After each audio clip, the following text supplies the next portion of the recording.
Hello and welcome to my channel, Tech-chemist.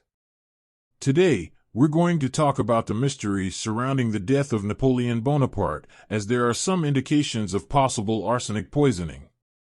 Without further ado, let's begin.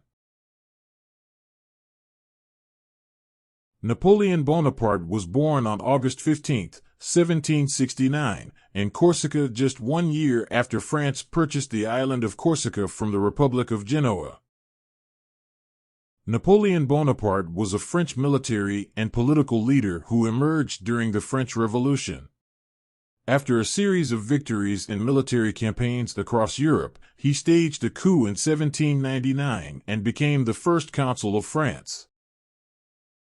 In 1804, Napoleon proclaimed himself Emperor of the French, establishing the First French Empire. During his reign, he implemented legal and administrative reforms, known as the Napoleonic Code, which had a lasting impact on European legislation. Napoleon led French forces in a series of conflicts known as the Napoleonic Wars.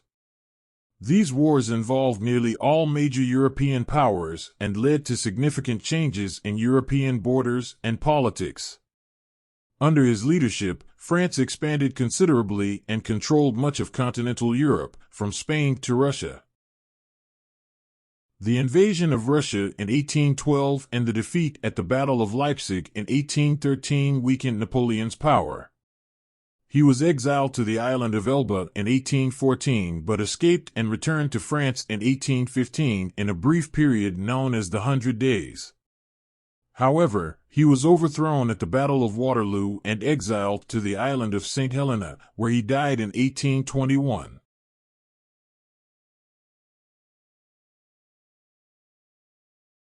Napoleon was only 51 years old when he died on the island of St. Helena, where he was out of power and exiled from France. On May 5, 1821, he had been deteriorating for several months, experiencing recurrent abdominal pains, progressive weakness, and constant constipation. His final weeks were plagued by vomiting, incessant hiccups, and blood clots or thrombophlebitis in various parts of his body. Foul play was suspected, and arsenic was mentioned as the poison. Such poisoning was a clear possibility as it would have produced symptoms identical to those of stomach cancer.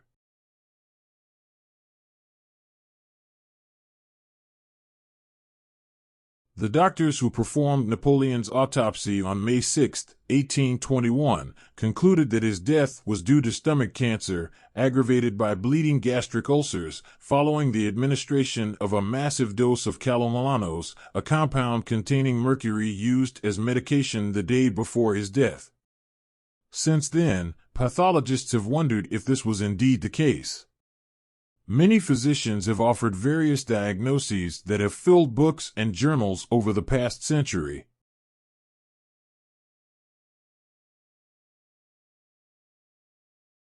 In those days, there were no means to detect arsenic in the body, and it is believed that many people conveniently died of food poisoning. Fortunately, a sample of Napoleon's hair was retained and recently analyzed, confirming the presence of arsenic.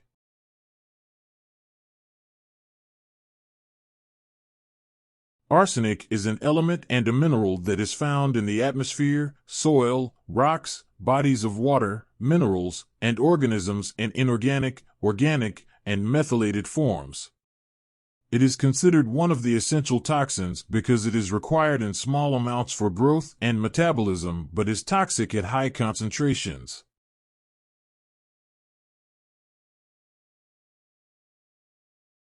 The toxicity of an arsenic compound to humans largely depends on its chemical form, with two main groups of compounds, inorganic and organic.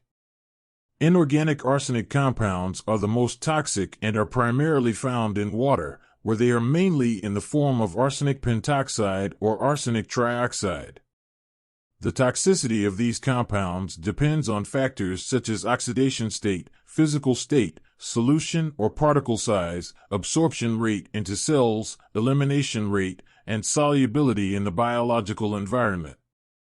Additionally, exposure to inorganic arsenic compounds has been linked to various types of cancers, including liver, lung, and skin cancers, as well as diabetes. On the other hand, organic arsenic compounds are frequently found in foods such as meats, fish, vegetables, and cereals, with fish and crustaceans having the highest arsenic content and representing the main route of human exposure to arsenic. Due to its toxicity, the World Health Organization, WHO, considers the consumption of water with an arsenic concentration exceeding 10 mg L1 harmful to humans.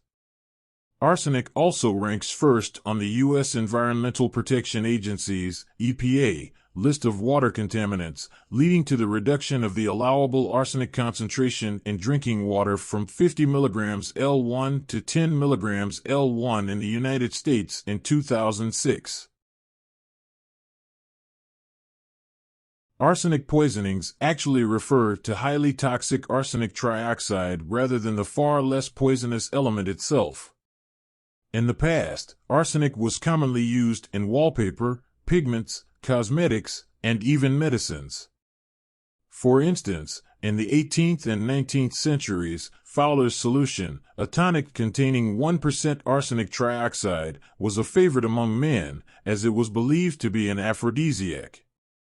This domestic use resulted in the accidental poisoning and death of many individuals.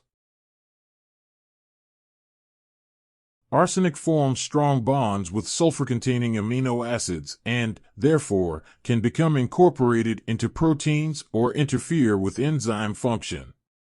When the toxic effect of arsenic is limited and the recipient continues to live, much of the arsenic will be excreted, although arsenic incorporated into the structure of hair and nail proteins will remain as a record until it is lost through normal growth or cutting. Hair is especially stable and remains chemically unchanged for centuries, even millennia, under the right conditions.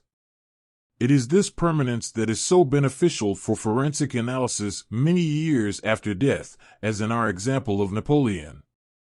Hair grows at a rate of 10 to 15 millimeters per month. As growth progresses, the arsenic record formed can be quite precise in terms of when the person received a dose.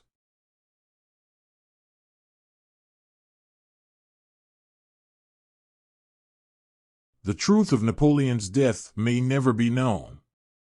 Neutron activation analysis demonstrated that Napoleon was not exposed to high levels of arsenic in the period leading up to his death, as those proposing the arsenic poisoning theory might expect.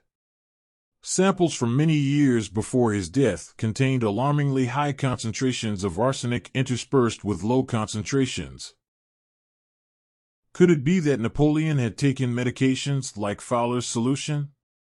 Perhaps he was dosing himself with arsenic to develop a resistance in an attempt to thwart any poisoning attempts. Long-term arsenic exposure builds tolerance. Focusing on his living conditions in St. Helena, we note that his room was decorated with wallpaper that had a pattern printed with a pigment known as Scheele's green, an insoluble green compound copper arsenite. While in dry wallpaper, Scheele's green is not an issue. However, if the wallpaper becomes wet, and St. Helena is a particularly humid place, the compound reacts and produces cacodyl, trimethyl arsenic, and a serious problem arises. To start with, cacodyl is volatile, so it evaporates from the wallpaper and fills the room, and unlike the solid pigment, copper arsenite cacodyl is much more toxic. Any occupant spending a period in the affected room would inhale cacodyl and absorb high doses of a treacherously poisonous compound. Napoleon may well have died from stomach cancer, but the suggestions of arsenic poisoning are plausible. However, if arsenic poisoning was the culprit, it was very likely unintentional and due to the inhalation and absorption of cacodyl from the wallpaper. Of course, if Napoleon were to die from stomach cancer, the cancer could also have been caused by arsenic, as arsenic and its compounds are carcinogenic. The foregoing account effectively demonstrates the application of modern analysis in investigating a situation that may turn out to be a murder. However, what is also shown here is that having a set of results does not lead us directly to a conclusion. As is often the case, there can be many alternative explanations that fit the facts. We hope you liked this video and that you know a possible hypothesis about Napoleon's death. Don't forget to subscribe to our YouTube channel to enjoy more content that you'll surely appreciate.